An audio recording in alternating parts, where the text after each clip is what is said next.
Pakinggan mo to, diretsahan, walang paligoy-ligoy. Kung ayaw mo na, sabihin mo. Wag kang magpanggap na tuloy. Wag mong paglaruan ng taong tapat na sa'yo. Wag mong gamitin ng seryosong nagmamahal sa'yo. Kung may hindi ka gusto, sabihin mo ng prangkahan. Para sa huli wala nang masaktan, walang mapapahamak. Kapag pinaasa mo siya, mas lalo siyang magmamahal. Ibibigay ang lahat, pati kaluluwa iaalay sa'yo.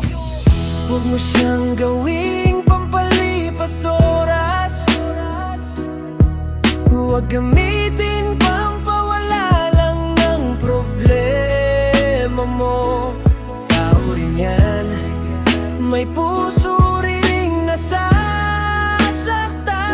Hindi yan bato, hindi manhid katulad ng akala mo.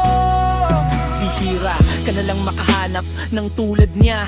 Biruin mo kahit marami ang nakapaligid sa kanya, ikaw pa rin ang pinili kahit malayo ka pa. Kung iba yan siguro sa malapit na mapapunta. Ikaw pa ang sinusuyo, ikaw pa ang gusto. Pero bakit ikaw pa ang gumagawa ng kalokohan? Nakuha mo na ang lahat, binibigay pa ng higit pa. Sa iba may kapalit, sa kanya'y wagas lang talaga. Kaya kung hindi mo na gusto, sabihin mo ng diretsahan. Hindi naman mahirap magsabi ng katotohanan. Mas mahirap kapag sa huli pareho na kayong sugatan. Kaya habang maaga pa, pahalagahan mo na siya.